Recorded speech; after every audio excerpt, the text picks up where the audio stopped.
మీరు తరచూ రైలు ప్రయాణం చేస్తున్నారా? దూర ప్రాంతాలకు, తీర్థయాత్రలకు మీ కుటుంబంతో ట్రైన్లోనే ప్రయాణిస్తూ ఉంటారా? అయితే మీరు ఎప్పటికప్పుడు మారుతున్న రైల్వే రూల్స్ గురించి తెలుసుకోవాలి, లేకపోతే ఇబ్బందులు పడాల్సి వస్తుంది. ఇప్పుడు కొత్త నిబంధనల ప్రకారం పాక్షికంగా కన్ఫర్మ్ అయిన టికెట్తో వెయిటింగ్ లిస్టులో ఉన్న వారికి రిజర్వ్డ్ బోగిల్లో ప్రయాణించడానికి అనుమతి లేదు. మీ కుటుంబంలో నలుగురు ఉంటే ఇద్దరికి సీట్లు కన్ఫర్మ్ అయ్యి మిగిలిన ఇద్దరికి వెయిటింగ్ లిస్టులో ఉంటే కేవలం కన్ఫర్మ్ టికెట్ ఉన్నవారు మాత్రమే రిజర్వ్డ్ బోగిలో ప్రయాణించగలరు. దీనిపై ఈ ఏడాది మే 1 నుంచి ఈ రూల్ను అమల్లోకి తీసుకొచ్చింది.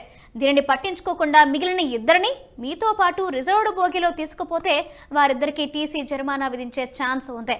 అదే ఒకవేళ వెయిటింగ్ లిస్ట్ టికెట్ RACగా మారితే మీరు రిజర్వ్డ్ బోగిలో కూర్చోవచ్చు. అయితే వేరొకరితో సీట్ పంచుకోవాల్సి ఉంటుంది. అయితే రైలు బయలుదేరే టైంకి RACగా మారకపోతే వెంటనే ఆన్లైన్లో జనరల్ టికెట్ కొనుక్కొని జనరల్ బోగిలో ప్రయాణించడం మంచిదే. మనం చాలాసార్లు అత్యవసర పనుల కోసం ముందుగానే రైల్వే టికెట్లు బుక్ చేసుకుంటూ ఉంటాం.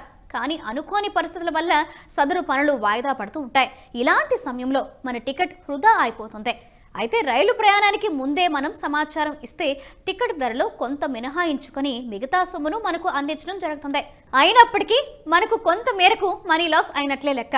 అందుకే రైల్వే కన్ఫర్మ్ టికెట్ను కుటుంబ సభ్యులకు, అంటే అమ్మ, నాన్న, అన్న, తమ్ముడు, అక్క, చెల్లి, భార్య, కొడుకు, కూతురులకు బదిలీ చేసుకునే ఛాన్స్ ఇచ్చింది.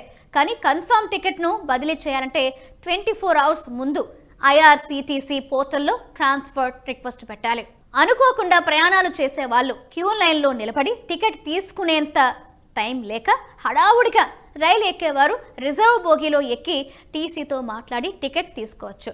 రూల్ ప్రకారం అలాంటి ప్రయాణికులు వారు ఎక్కిన స్టేషన్ నుంచి రైల్వే చివరి స్టేషన్ వరకు అయ్యే మొత్తం ఛార్జీతో పాటు జరిమానాగా 260 రూపాయలు కూడా కట్టాల్సి ఉంటుంది. చాలాసార్లు రైలులో చార్ట్ సిద్ధమయ్యాక సీట్లు ఖాళీగా మిగిలిపోతూ ఉంటాయి. ఈ క్రమంలో ఖాళీ సీట్లను దృష్టిలో పెట్టుకుని రైల్వే శాఖ కరెంట్ టికెట్ బుకింగ్ సదుపాయాన్ని ప్రారంభించింది. రైలు బయలుదేరే 4 గంటల ముందు చార్ట్ తయారవుతుంది.